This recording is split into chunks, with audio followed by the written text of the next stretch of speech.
right, War Eagle, y'all, we're going to go ahead and get started. My name is Madison Riggins, and I am serving as the 2018-19 SGA Director of Dining. So I'm so excited to see all of you here. None of this would be possible without the hard work of all the great people sitting here on this lovely panel who have the opportunity to introduce themselves in just a moment, as well as Jordan Kramer and his great team who have ensured that we can have this opportunity.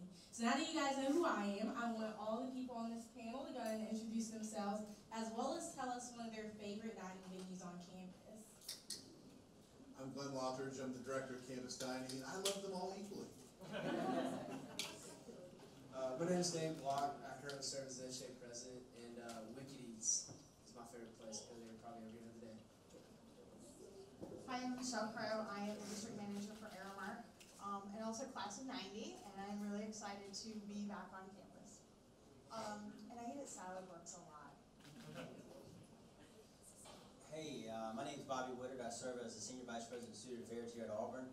I'll be the fat kid. I eat Chick-fil-A. Thank you. I tried Panda, but I just can't get in Panda, so yes. We will talk about the app. So we have a lot of great things that we're going to touch on tonight. So the way this is going to work, I'm going to help moderate this discussion. I'm going to ask them about 12 or so questions. And then from there, we're going to open up the floor for you all to give your opinions or ask some questions that you would like to get answered tonight. So we're going to get started first with Mr. Glenn. So Mr. Glenn, Auburn has undergone many changes to campus dining. As Director of Dining Services, tell us a little bit about the changes in which you've been most satisfied and changes yet to come on campus. That's an interesting question. I think one of the ones that I'm most satisfied with is Foy. I mean, I feel like we got a lot done in a very short window. I don't know, we couldn't begin a lot of the renovations until after July 13th, and we were able to turn that around. I feel like the space is very different. It's something we've wanted for a while. It's something we heard from you and from SGA that we needed more communal spaces, a more traditional dining hall, and we were able to deliver that for students. I think the other one I'd say is, and funny enough, it's Terrell, because when I got here, Terrell had a curtain over half of it, and it really looked bad. And so to walk in there and see students hanging out, playing pool, and just using the space the way it was intended is very satisfying to me. Thank you so much, Mr. Glenn. We really appreciate it. So, Dr. Woodard, Tiger Dining has recently shifted into Division of Student Affairs, along with several other campus department offices. As Senior Vice President for Student Affairs, could you speak to Tiger Dining's transition, the growth of Student Affairs, and the overall implication with its regard to student experience? Let me go with number one, I guess, the experience for Tiger Dining. So Tiger Dining came over to Student Affairs October 1st of last year, so just over a year now. And the big thing was there was supposed to be no interruption of services for the students or for campus in general. So the good thing is that we do have Glenn, and with Glenn being there, Glenn is very student focused. So it gave him a chance to see what we were doing, but he didn't have to really change too much because he was already very student focused in Tiger Dining.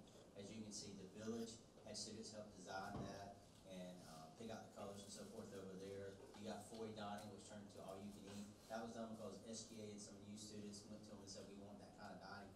He did that. So that was a little tweak. We had a little bit different motto than it does when it's in finance administration.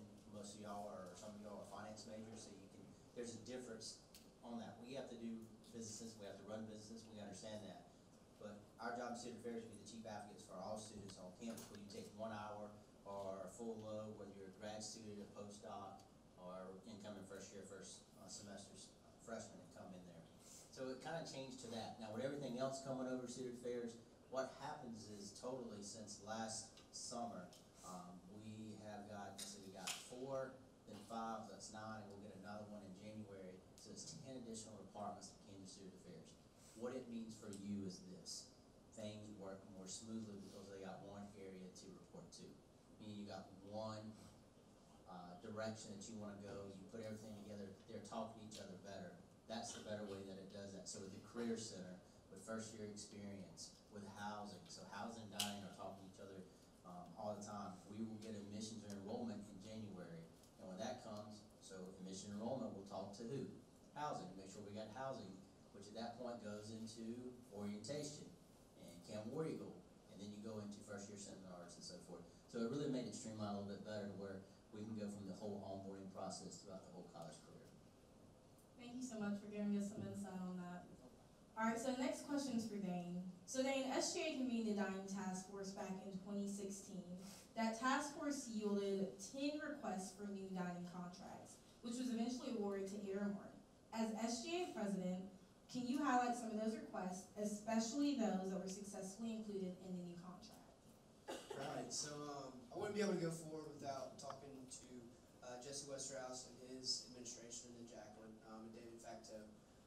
They really saw through this process, and now it's on us to continue to see through a lot of those things that they brought to attention. A couple of those things being a central dining hall location on campus, and I think you see that a lot in Foy and how it's going to continue to evolve moving forward.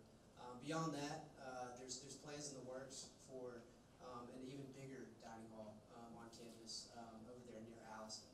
So that'll be really cool coming forward.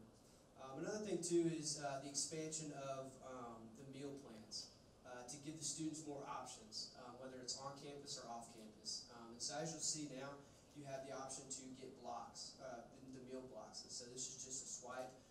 The idea behind this is to lower the price point, and so you're getting more bang for your buck. And really with the overall improved quality of the food, we believe y'all are able to do that. Another thing too, we wanted to expand the national brand on Auburn's campus. So as you'll see, we brought Steak and Shake food truck in.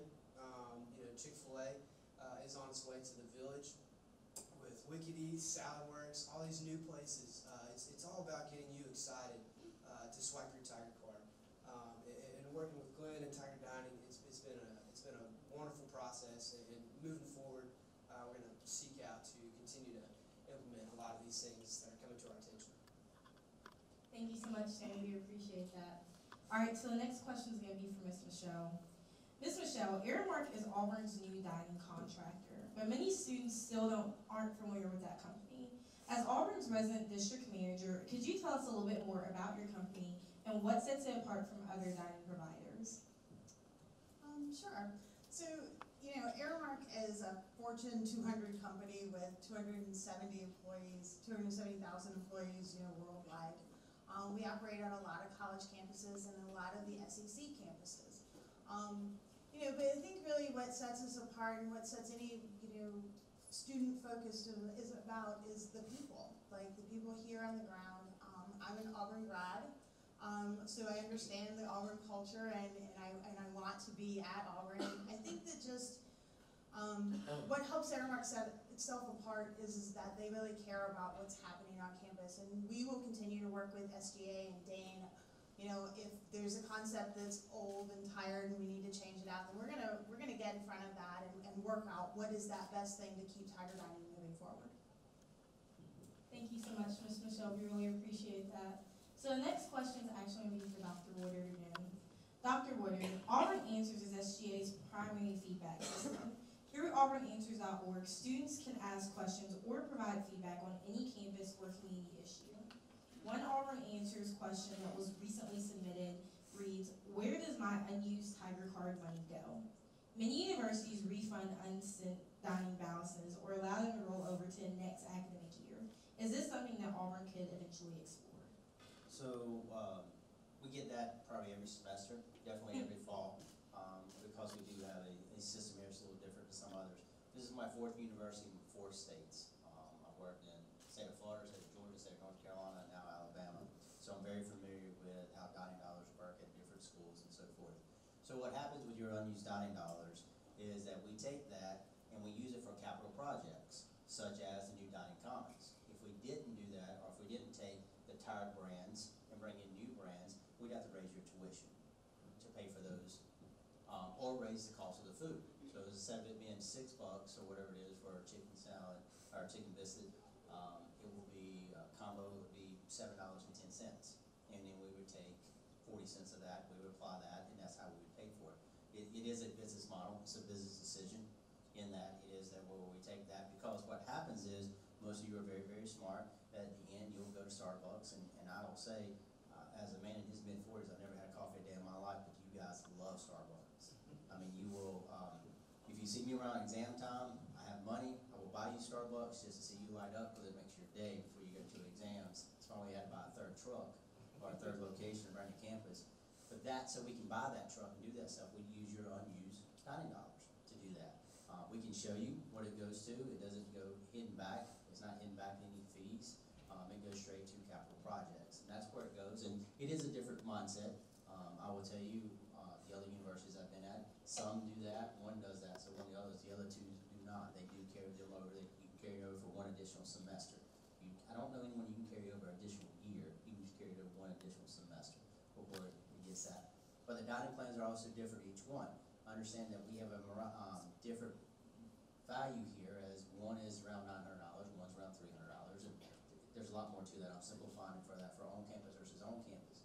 And when I was at the University of Georgia, it is, you have to buy a certain number of plans for every student.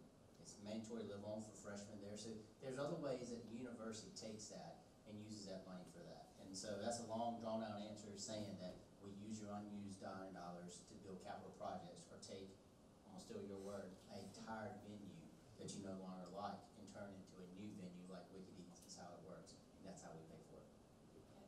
And that was a great answer, Dr. Roy. I also just want to add on, because I see a couple freshmen in the crowd here, that freshmen, when we do have those unused dining dollars at the end of the fall academic semester, they do automatically roll over to the spring. They just want to roll over to the summer or fall, because I know that was a big one for me. Actually, they do roll, I'm sorry. Yeah, you're good. They do roll through the summer, they end at the end of the academic year. Okay, so Sorry correct about me. No, thank you so much, Mr. Glenn. I really appreciate that. We just want to make sure we get the correct information out to everyone. So, up next we have Dane. So Dane, SGA has identified the faculty lunch program as an executive goal for this year. Can you tell us a little bit more about that program and your team's expected outcomes? Yeah, so this is something we're really excited about. We're kind of actually calling it Flunch for the Faculty Student Lunch Program. And so the idea behind this is to give every single Auburn student the opportunity, not once, but twice, to take one of their professors, administrators, whatever it may be, out to eat on campus for free. This is, this is sparked because we care about your success, not just here at Auburn, but beyond your time once you graduate. So the idea behind this, again, is to create these mentorships, foster the relationships that are outside of the classroom. So if you need advice going into applying for a job, or if you need advice on what you should take next in your curriculum, you can take them and have this discussion over a meal. So I think it's a really unique opportunity to engage the faculty and administration with the student body and kind of bridge that gap. Because an interaction in the classroom only goes so far, and so to bring together people over a meal is really something we're looking forward to doing with the Flunch program. Thank you, Dane. So up next, Mr. Glenn, we have another question for you. Auburn has recently prioritized the health and wellness of its students. This has been clearly demonstrated through initiatives such as the First 56 and hirings like that of Abigail Hickey, Auburn's first campus dietitian. What is your team doing to contribute to that mission? That's a great question. We work well with Abby. She's awesome. We actually have, Aramark's brought a dietitian as well. So we do have a dietitian with Aramark who can help you kind of find things that you're looking for. If you're on a certain diet or you're trying to avoid something, she's a great resource to do that. If you're looking for a specific diet plan, obviously that would be Abby. But mainly, we're trying to find and give you access, right? So, I mean, the biggest thing, we're not in the business of telling you where you should or should not eat. That is not the campus dining mission. We want to put things out that you're interested in, that you want to eat. So we want to make sure that there's healthy options interspersed with all the fun food. So, yes, we have a Chick-fil-A, but we also have a Salad Works. We have an AVP, we have, Papa John's Pizza. So we have a mix of good, healthy food, healthy options. Dining halls are a great place for that. I mean, that's another reason why we wanted to have a dining hall, is that we would have a consistent access to those healthy options. So you can mix in a vegetable and grab a piece of pizza. And so those are some important pieces of kind of the philosophy of how we're gonna promote health and wellness on campus. Thank you. And I have one more question for you. So many students on campus follow ethical or religious dietary restrictions such as Hindu, Muslim, or vegan students. What campus dining options would you recommend to them? So, I mean, I think we typically like to meet with students that have special dietary needs, and that kind of runs the gamut, both for folks with religious prohibitions, if you're a vegan, vegetarian. We've done well with vegan options, and I think we have plans as we go forward to build even more of those things into the program. Again, getting back to the dining hall, that's a place where we can have a station that's really designated and for vegans, vegetarians, special dietary needs. We can eliminate allergens. Those are things that we foresee adding into our program as it continues to evolve. We do have an 800-seat dining hall that's planned to be here in 2020. Now, obviously, I always hate talking about things that are coming, right? Because nobody gets their freshman year back, right? So we have to do everything we can to give you the best experience this year that we can. And that's always going to be our philosophy. But again, it's, you know, dining doesn't stay still. We don't stay static. We're going to continue to try to add options for you everywhere that we can. Thank you. Next question is for Dr. Woodard.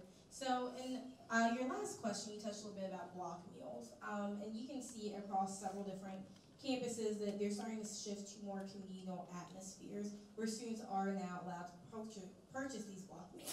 Could you explain the thinking behind these changes and the ways in which the culture of dining at Auburn is changing? Sure.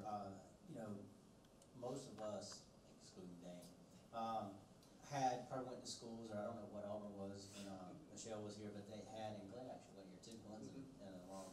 I actually had inclining balance Oh. for 1 month. So that's So my pretty, father got the bill. that's credit cards, what that was. But you have dining halls, or traditional dining halls. We don't have a traditional dining hall here, and that's where Foy's coming in, and the Commons, dining Commons is coming in. The thing is, we want you to get out of your residence hall room. We want you to get out of your apartment. We want you to come to class. And if you have class at 10 o'clock in the morning, and you have another class at 2 o'clock in the afternoon, you gotta have some place to go. Well, try to find a seat in the student center at 11:50.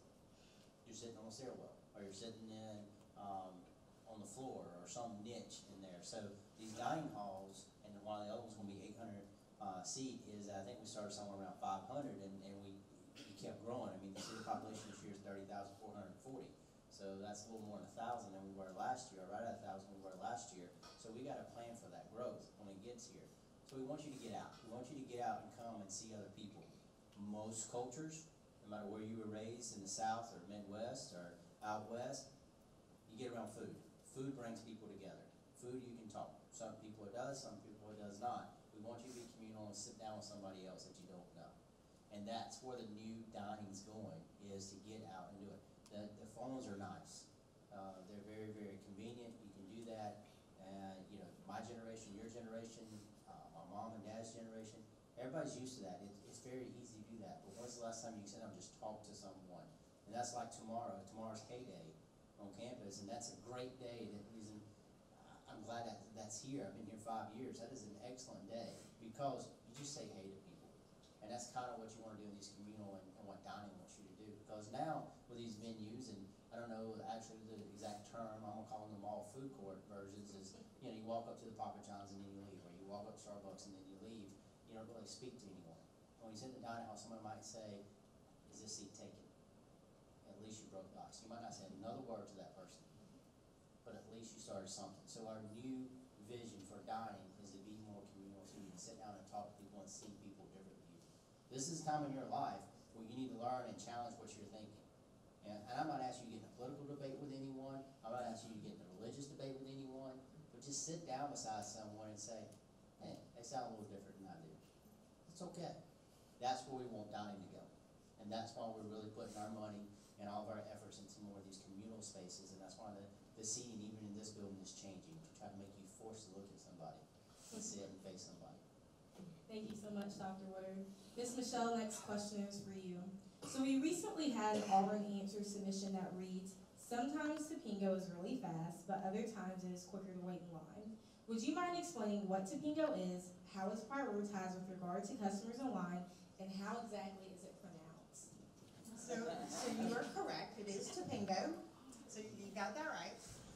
So Topingo is a mobile ordering system that has been wildly successful on a lot of college campuses because they have a partnership with Starbucks and with Chick-fil-A and with SaladWorks. So instead of having to go to the Chick-fil-A app and try to figure out how to do that and then go to the Starbucks app and do that, you can use your declining, they're also the only one that really kind of utilizes your payment with a declining balance fund, right? So we worked with Topingo over the summer to deploy to the on-campus dining locations so that you could use your declining balance. But Topingo has some kind of built-in safety measures that says, okay, Starbucks just got 15 mobile orders, right? And so we obviously can't create 15 mobile orders all at the same time and serve the customers in line. So it throttles orders, so to speak. So if you get too many orders in the queue, then the wait time kind of grows. So some of you have probably opened the app and it said, oh, there's only a 2-minute wait to get your Starbucks drink. And then other times you open the app and it says, oh, it's going to be 8 minutes, right? So that's its mechanism to make sure that we are serving the people who are standing in line and people who are making mobile orders. Topingo is very convenient. I use it a lot more than I thought that I was going to. But it's really waiting in line somewhere else. Like, I can wait in line in Starbucks in my office. It's probably still going to take me 10 minutes to get my drink if I order it during class change, but I can stay in my office and wait for that. You can be sitting in class and say, oh, I really would like to have a SaladWorks salad. So it says the wait time is 10 minutes and class is over in 5 and it's a 5-minute walk from here, so I can go ahead and place my order and it'll be ready when I get there, right? So those are some of the things that it kind of does. But if the queue is full and there's a lot of orders coming in, then the online system is probably going to say, hey, we've already taken too many orders. We got to wait on some people in front of us. We also plan it so that we're taking care of the customers in front of us. So we know that the line at Chick-fil-A is really long at noon. So we actually take fewer mobile orders during that time because we've got to take care of the people who are in line too. So it has a little bit of smarts from a back-of-the-house programming standpoint. Thank you so much, Ms. Michelle. We really appreciate that. So our last question is going to be for Dane. How has SGA sought to garner and utilize student feedback during this pivotal time? Right. So I think initially it begins with every single person within the Student Government Association putting their ear to the ground and being a student and going out and experiencing these new places on campus. But beyond that, we really seek to utilize Auburn Answers. Auburn Answers is a platform we use to collect student feedback. You'll see the iPads around our campus, and the idea is for you to go and submit a complaint, a comment, a word of encouragement. Those are nice to see every once in a while too. But you know, those are submitted and they're filed. We got an incredible team that fields these responses. They seek to get you the information you need or connect you with the person within 24 hours. They also all come through my email, and I really love sitting there. I mean, I actually do. I love sitting there going through and reading all the submissions that we get. So the idea is just we seek to really garner your feedback, make it, compile it in this document, and you know, kind of organize it. So if it's complaints on parking, or if it's complaints on dining, or transportation, or whatever it may be, we can take it and formulate an opinion that represents the whole student body. Then we take this opinion and bring it to the administration. And just to harp on the administration, you know, they are so student-driven. When we come to the table with feedback from y'all, from the students, they listen. That carries weight.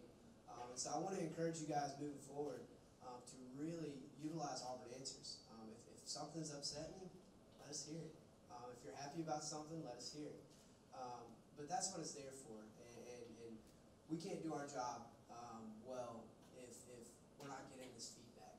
But also, you know, we have to meet you there as well. So with Auburn Answers out there, that's what we look to do every single day, and what we're going to continue doing moving forward. Thank you so much, Shane. So now we're actually going to move and open up the floor for any of y'all that may have questions that you'd like to be answered, or just kind of give your opinions, good or bad, on any of the dining options that we have here on campus. Who wants to kick it off for us? And if you could please state your name, year, and all that. We would like for you to stand up. Hi, my name is Leonie Flowers, and I'm a sophomore, kind of going on junior, in between. It's one of those times.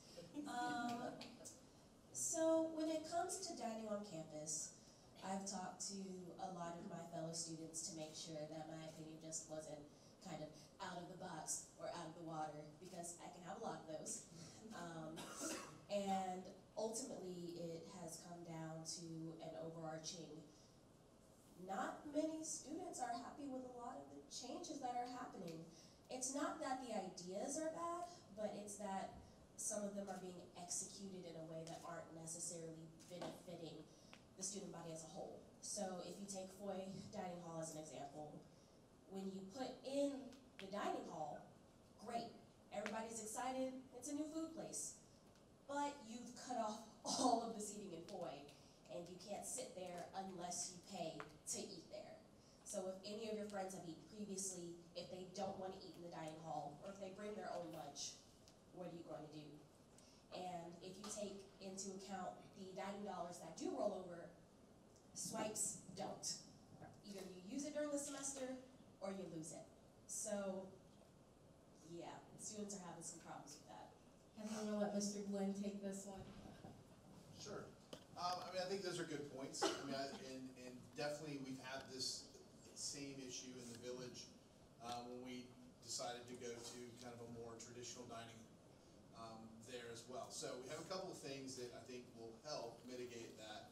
At some point, Tiger Car will move out of the kind of the space that's right next to Foy there, and we can put some overflow seating for Panda. So that will give us more seating in that area, and that I mean, clearly we responded to students pretty early on to bring more seating in there initially, but then I think more seating is needed. The second thing I'd say is we're about to roll out a reusable container program for the dining hall, so it would be very possible for someone with a dining swipe to go in, grab their food, and come out and eat with other students. So we do, I mean, clearly we want the community. And eventually, when we have the new dining hall, Panda will come out, that'll just be a dining hall. So we won't have that interplay. So clearly, what you said, it is hopefully a short-term issue and one that we do recognize is a pain, and I'm sorry for that. As far as the dining swipes go and the expiration, it's kind of one of those things where we could go to a completely declining balance system and the price point goes up. What you're paying for when you do dining swipes is the discount. So you get a discount on the buy-in, and hopefully you fully utilize those during the semester. And if you do that, then you got a discount on every one of those meals. If you choose to stay in declining balance only, then you pay a door price that's a little bit higher, but you do retain the flexibility. So that's kind of the transaction. So we try to be very transparent with that. The more of those meal blocks that you buy, the better that price point gets. Again, it's the same principle as going to Sam's and buying a bigger box of detergent. So that was the philosophy behind it. It's a very common one throughout all of our SEC peers. We definitely understand that we are not perfect, and that we definitely need to consistently interact with students and hear from you. So this is, it's great feedback, and we appreciate it. Nice, I'm gonna add that real quick. Okay. And one thing too that we've been working on with Tiger Dining is implementing this thing called the Auburn Chair Project. This is something that was brought to us by the students, and it really focused on doing research around what was the impact of increased seating around a college campus. And it was really, going back to Dr. Woodard's point, fostering this community atmosphere. And so moving forward, to address the seating issues in Foy and other areas on campus, we're working together to bring these, park benches around, or just chairs. And so you'll start seeing that moving forward, just to alleviate some of the, the congestion over there in Foy and other parts of campus as well. And Dane, if you don't mind me touching on that as well, I know it's also something that we've looked into into as far as our trucks as well, because a lot of students like to sit with their friends once they've picked up fruit from the truck. So that's something to consider. Who would like to go next? One. I'm gonna grab you, then I'll grab you right after him. If you guys will pass this over to me. Hello, my name is Ian Ramson. I'm a freshman. This is my first semester. I was wondering, I think you on the left said you were going to talk about it, but just the app on the phone for the Chick-fil-A, and then like using gift cards you have for Chick-fil-A and Papa John's and Starbucks. Is that a possibility that could come to campus, or is this, you know? Using gift cards, Yeah, so we're gonna talk about gift cards. So right now, Aramark has a partnership with Starbucks, that Starbucks gift cards and the app on your phone, like your rewards on your phone, can be used at Starbucks. Chick-fil-A corporate doesn't currently allow us to accept Chick-fil-A gift cards that are issued to their corporate stores. I'm not saying that won't ever happen, but currently Chick-fil-A corporate does not allow for that. Right now, I think our only one that we accept gift cards for are Panera and for Starbucks. And I will say, it is really a parent company decision. And the reason they don't want us to accept, so Chick-fil-A, we go to Chick-fil-A's in Atlanta, the senior vice president there for innovation, he's got 2 daughters here on campus. We meet with him regularly. The reason they don't want us to do it is because they want to make sure you're still using Magnolia store, which is a franchise store. So that's why they want you to use, when you say, you know, in Mill you'll get a free hash brown or a free whatever, they want you to go there to use it, not on campus to use it. So it's kind of an agreement. It's not a town and gown issue, so that the town still gets their money or business, and we still get money on campus. Now, Starbucks, again, people are crazy about Starbucks. We put 15 of them on campus, use 15 gift cards, you would still go to those, and they will be busy at all times. Chick-fil-A is very, very busy, but Chick-fil-A model, much like not open on Sundays, they have hard press what they want to do, and that's what they do. Same thing with an Apple store. It's hard to get an Apple store on campus because you've got to do what they want you to do. They don't bend for you. And I know that's more corporate world, but it is the reality. We try, we negotiate. We're a big company. We're a $1.4 billion industry here at Auburn University with everything and all of our corporate extensions in every county in the state. We still can't compete with Chick-fil-A, which I think is a $4 billion company. I mean, you know, it's a negotiation on that part. Thank you.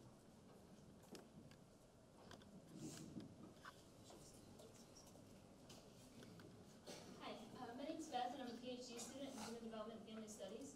On multiple occasions, Aramark has served maggot and dirt-filled food to individuals in prison, and in fact, food service was so bad that the Michigan DOC terminated its contract with Aramark. We here at Auburn University claim to believe in the human touch, which cultivates sympathy for our fellow humans. How do we reconcile this belief and our support for and willingness to contract with organizations that degrade and dehumanize our fellow humans? I'll answer that one. As someone that worked student affairs, when Donnie came over, we had chartwells, and we were involved in, now the dining process, to look at the history of it, took us 18 months, I think, from start to finish to negotiate and bid this out. So I know Beth very well. Beth does her research. Beth and I've known each other for a while, since I've been here. I don't know how long we've known each other, but I didn't know that. I don't know, that never came up in our research. We have risk assessment, environmental health and safety that does our research for us. We have lawyers that do our research for us. That never has come up. I am having a conversation with the district, what is Alistair's title? The regional vice president, later this week about some other stuff. I won't be glad to ask that question. But I can tell you, when they go into here and the state mandates grades, if you go into any any facility to eat anywhere, they're going to have a grade. It's usually a letter grade, ABC, all that good stuff, and there's going to be a number tied to it. You go to a McDonald's, you go to a deli in the back of Publix, it's going to give you that. You can look up all of our grades. Our grades don't have, are not bad. They're good grades in there. If they were bad grades, we would shut them down. So in that, I can't say it's a false claim, I can't say it's a true claim. I don't know, this is the first time I'm hearing about it, but I can tell with the studies that we've done and how our legal has looked into that, we have not found that, and in our campus, we have not seen that.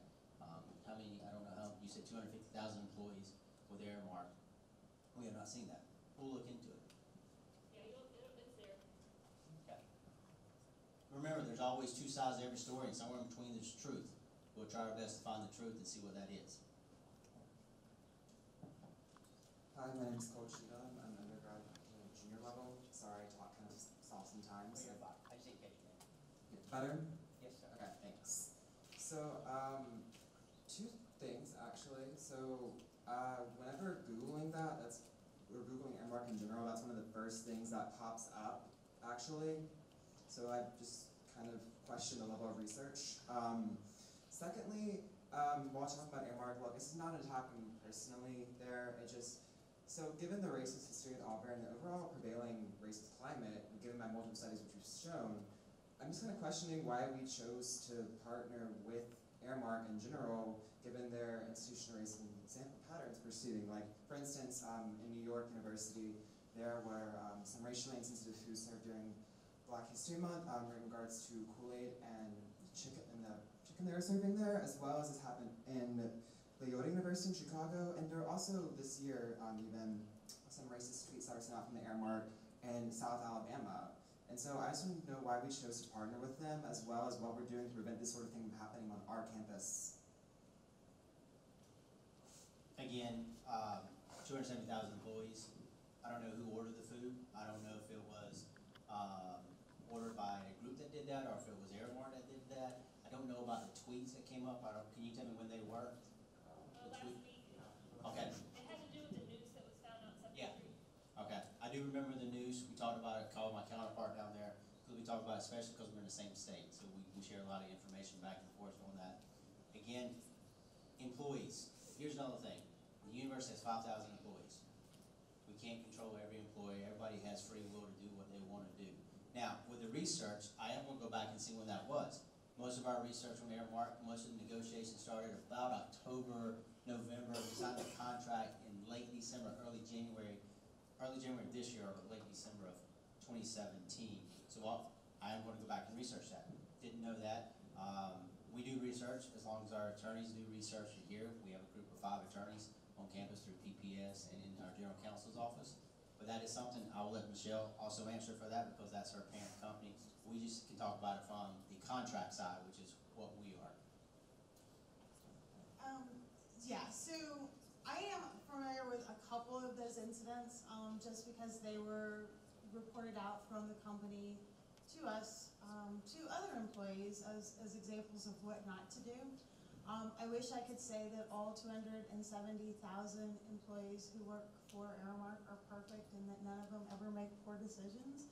But clearly the incident at South Alabama, there was a person who made poor decisions, and Aramark takes the appropriate HR-related actions when taking care of some of those issues. And I don't know the specifics of what happened, but you know, as you start working in groups of people and with large groups of people, you know, and managing people, I really wish that I could say that I have personally always made the absolute right decision, but everybody makes mistakes, and it's how we handle them and how you move forward.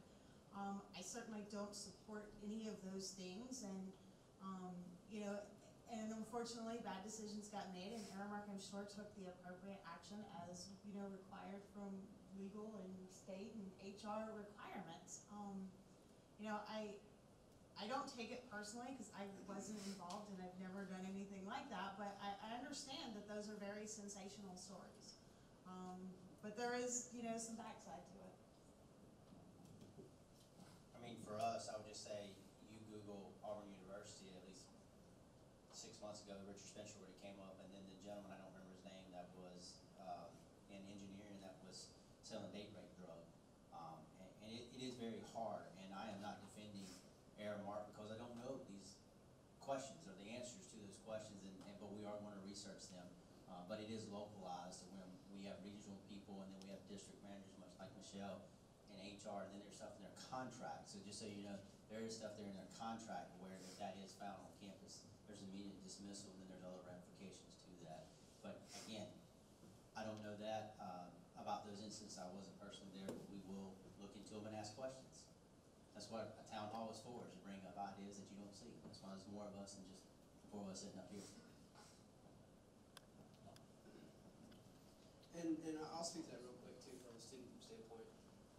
One thing I want you to do, I want you to have full confidence and faith in the administration that's leading these efforts, whether it be Mr. Glenn at Tiger Dining, Michelle, from the Aramark side, or Dr. Woodard from Student Affairs, even Dr. Lee. They're so focused on the student, and so whatever they can do to make this experience the best possible experience for all students, believe me, they're going to do that. And so that looks like just being proactive on their part. You heard Dr. Woodard going forward and looking into this issue, and really just making sure that proper guidance is in place, and to continue to field feedback and push through changes that need to be made. But I want you to have confidence in the administration that's leading this university, specifically in dining. Hey, my name is Daniel Baer, and I'm a junior studying biochemistry. And my question was more geared toward the wellness kitchen, and as to the recent increase in the price from about $12 to about $14 for lunch, and then dinner is about $22. I think it's the same. But with the advent of the new dining system, they also took away the kind of wellness plan that they had. Have they never had that? No, we didn't take it away. Oh, they never took away a wellness plan? Oh, okay. So I think my question is why was there an increase in price, and was that to discourage students from going to the wellness kitchen if they were not through athletics, or if It's that not. was to encourage other students to go to Foy instead? No, it was definitely not to discourage students.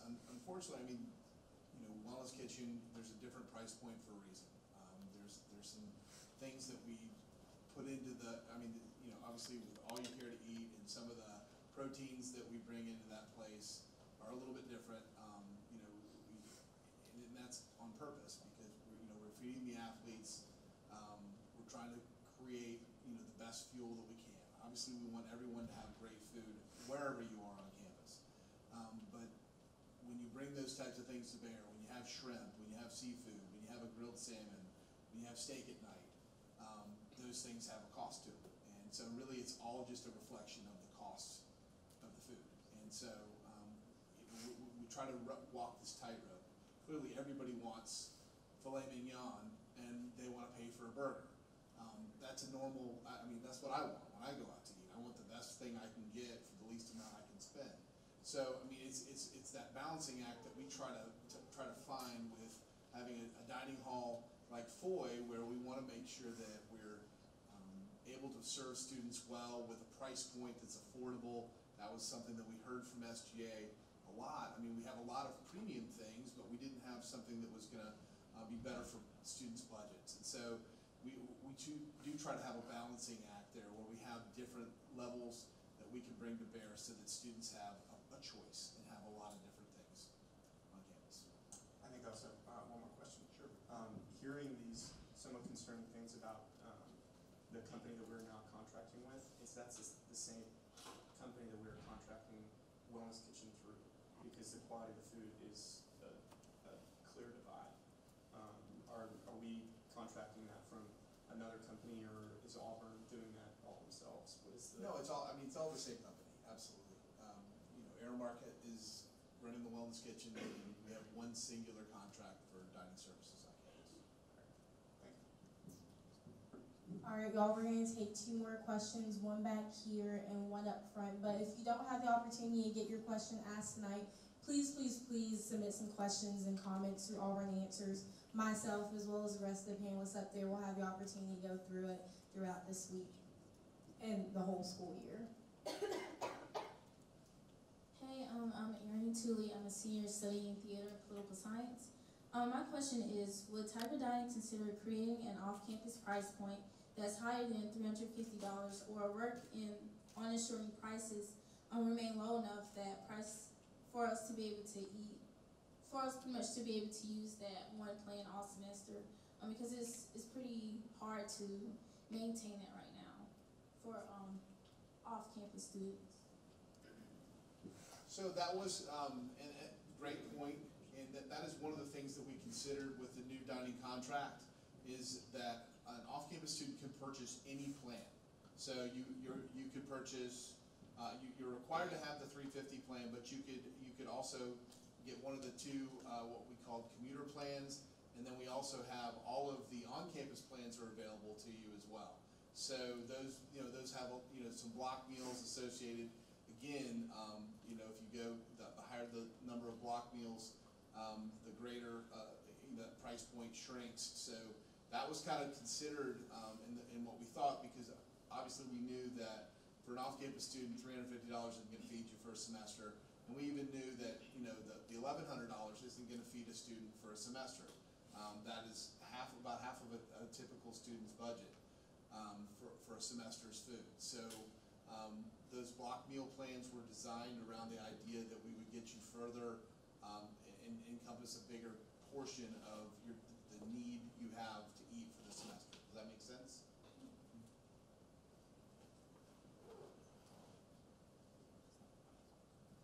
Okay, was that it? Okay, sorry. Hi, my name is Jean Gannett. I am a sophomore, and I'm representing the vegans on campus. I am the co-president of Plant-Based Plainsmen, which is like a new vegan club that we started in the spring. And I wanted to say that I truly appreciate all of the new options in, like, I think it's called something else, but it was called Outtakes last semester. Has a new name, that little convenience store. Sure. I just want to say we noticed that. It was very lovely. Although we are very sad about, specifically, especially Foy, because there used to be, for example, Terra Nova with tofu, and then there was that Mexican restaurant with beans and rice, and then we had API with beans and rice, and there was just a lot of options with protein, and that were more nutritionally balanced, and now it seems like all we can eat is like pasta in the Foy Dining Hall, or a veggie roll in Outtakes. While there are things like Gardein that have lots of protein in Outtakes, they're like $10 or something, and that's just out of a lot of students' price range. And then, or there's the veggie soup at ABP, and there's a lot of options that are still there, but they're just kind of lacking in terms of nutrition and variety. So I really appreciate your feedback on that. Caitlin, who is the registered dietitian for Aramark, is in the back of the room.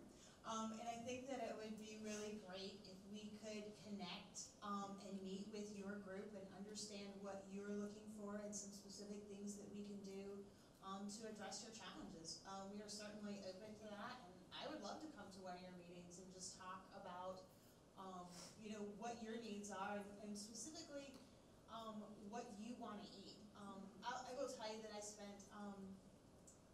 this year I spent about 3 months being a vegetarian. I don't know, I started it with no meat week, and then, so it started with no meat week, and it ended up actually lasting 3 months, and one of my chefs told me that I was a terrible vegetarian because I didn't want to eat tofu.